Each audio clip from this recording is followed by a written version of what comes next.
बिस्मिल्लाहिर्रहमानिर्रहीम। अस्सलाम वालेकुम। BNB एसोसिएट में अनस रिजवान शेख आज फिर एक नई वीडियो के साथ आपकी खिदमत में हाजिर है। काफ़ी दिन से हम एक गुलबर्ग में फेस्टिवल के सिलसिले में बिजी थे, जिसकी वजह से हम वीडियोस नहीं बना सके। उस फेस्टिवल की भी कुछ वीडियोस मैं आपके साथ इस वीडियो में शेयर करूंगा। और बहुत ही एक कामयाब फेस्टिवल रहा है। टेस्ट फेस्टिवल 11 प्रोडक्शन की तरफ से ये फेस्टिवल गुलबर्ग में कराया गया था, और जिसमें हज़ारों की तादाद में डेली के हिसाब से लोग आए हैं और कॉन्सर्ट्स एंजॉय किए हैं। और फूड फेस्टिवल था, वहाँ पे फूड के काफ़ी स्टॉल्स लगे थे और वो सारी चीज़ें लोगों ने बहुत एंजॉय किया।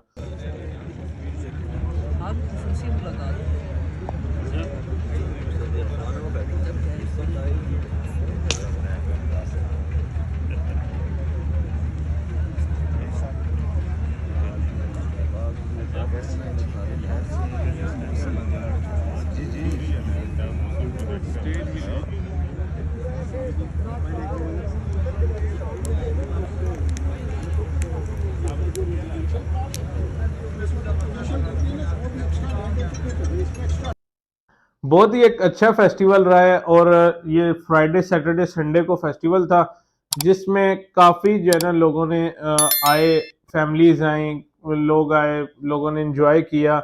और इंशाल्लाह नेक्स्ट फ्यूचर में ऐसे बहुत सारे फेस्टिवल्स आपको देखने के लिए मिला करेंगे गुलबर्ग में। बेसिकली आज हमारी वीडियो है transfer process Gulberg Residencia complete. आज हम आपको ट्रांसफ़र प्रोसेस बताएंगे कि ट्रांसफ़र का कैसा प्रोसेस होता है, क्या क्या रिक्वायरमेंट्स होती हैं, क्या क्या चीज़ें चाहिए होती हैं।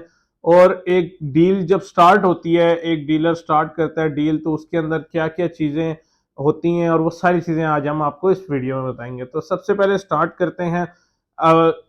फॉर एग्जांपल एक क्लाइंट आते हैं हमारे पास और आके कहते हैं हमने ये अपना प्लॉट सेल करना है। तो सबसे पहले हम उनको मार्केट की उनकी प्लॉट के हिसाब से असेसमेंट देते हैं। असेसमेंट देने के बाद हम वो, अगर क्लाइंट को समझ आता है कि आज के रेट के हिसाब से मेरा प्लॉट ठीक सेल हो रहा है, तो वो हमें कहता है ठीक है आप इसकी कंफर्म ऑफर ले लें मार्केट से। जब हम कंफर्म ऑफर लेते हैं मार्केट से, तो हम आगे जिसका प्लॉट होता है, जो सेलर हम कहते हैं उसको, सेलर को ऑफर वो कन्वे करते हैं।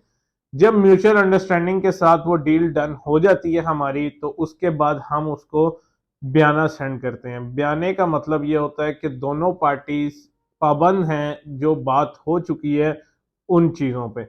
जब वो बयाना हो जाता है, बयाने की यूजुअली अमाउंट जो है ना प्लॉट के हिसाब से होती है। जिस तरह अगर आप तकरीबन 2-3 करोड़ का प्लॉट हो, तो उसके अंदर 10 से 15 लाख बयाना होता है।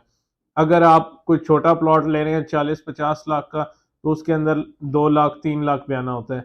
अगर आप कोई फाइल परचेज कर रहे हैं, तो उसका बयाना लाख रुपए होता है।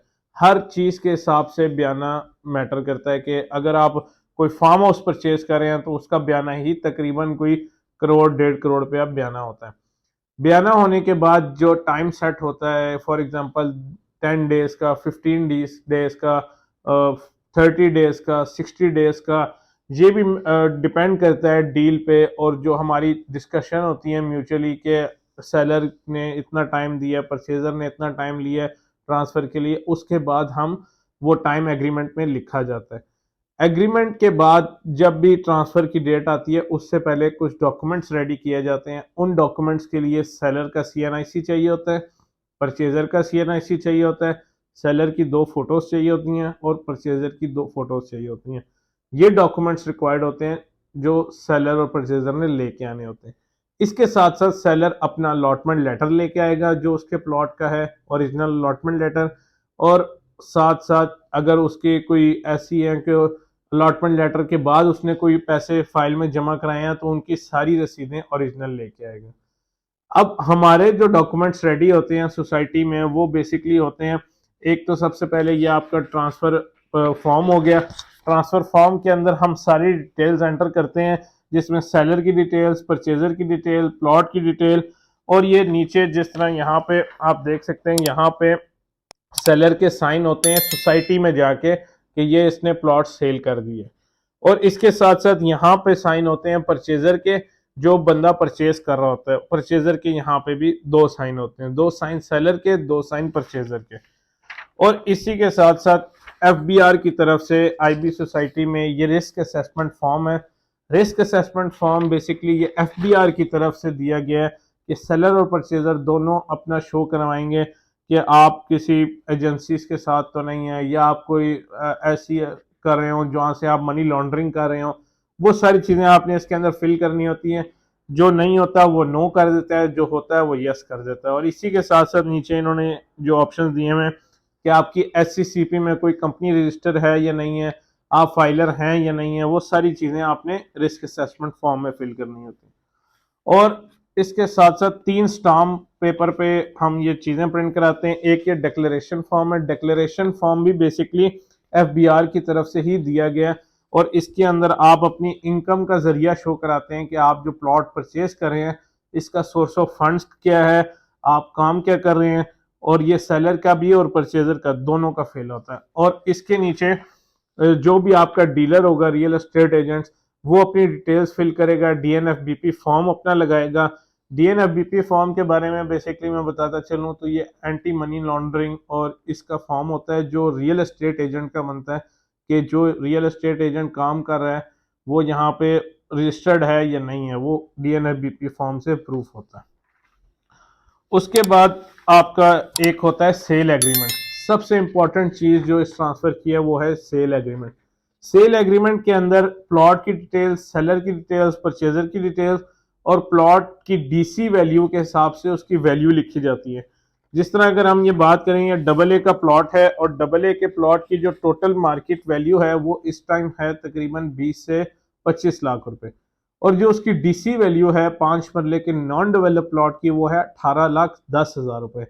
आप टैक्स देंगे डीसी वैल्यू के हिसाब से 18,10,000। तो अब ये बेसिकली हमने इसके अंदर लिखा हुआ है कि 18,10,000 का हमने ये प्लॉट सेल किया और उसी के हिसाब से फिर हम ये टैक्स दे रहे हैं। अब टैक्स की अगर बात करें तो टैक्स इसका बन रहा है 54,300, क्योंकि परचेजर इस टाइम फाइलर है। तो फाइलर के हिसाब से अगर 18,100 को मल्टीप्लाई करें आप 3 से, 3% क्योंकि टैक्स लगता है फाइलर का, तो वो बनता है 54,300। और अगर आप बात करें कि नॉन फाइलर की, अगर नॉन फाइलर की आप बात करें तो 18,100 को अगर हम मल्टीप्लाई करें 10.5% से, तो 1,90,050 रुपए बनता है नॉन फाइलर का टैक्स 5 मरले पे। इसके साथ साथ एक चीज मैं आपको बताना भूल गया कि हम प्लॉट की वेरिफिकेशन भी कराते हैं। प्लॉट की वेरिफिकेशन सोसाइटी की सबसे इंपॉर्टेंट चीज़ है जिसके बगैर ट्रांसफ़र स्टार्ट भी नहीं हो सकती। वो वेरिफिकेशन का ये प्रोसेस होता है, आपके लेटर की कॉपी, सीएनआईसी की कॉपी सोसाइटी में सबमिट होती है। सोसाइटी 4 दिन का टाइम लेती है। 4 दिन बाद वो हमें सारी उसकी डिटेल्स लिख के भेजती है कि इस प्लॉट में पैसे कितने जमा हैं, ड्यूज कितने बकाए हैं, इसमें कोई स्टे तो नहीं है, कोई लीगल इस पे नोटिस तो नहीं है, कोई इसका मतलब एलओपी में है या नहीं है, उसके साथ साथ इस पे कोई मॉर्गेज तो नहीं हुआ हुआ। ये सारी चीज़ें हमें उस वेरिफिकेशन में मिलती हैं और वो वेरिफिकेशन इसके साथ लगती है। इंशाल्लाह कल मैं वीडियो बनाऊंगा और उसमें आपको कंप्लीट ट्रांसफ़र सेट भी दिखाऊंगा कि ट्रांसफ़र सेट बनता किस तरह, और मज़ीद उसमें क्या क्या चीज़ें चाहिए होती हैं, और कंप्लीट ट्रांसफ़र प्रोसेस कल मैं आपको दिखाऊंगा कि ट्रांसफ़र होती किस तरह। इंशाल्लाह मिलते हैं नेक्स्ट वीडियो में। आज के लिए अल्लाह हाफ़िज़।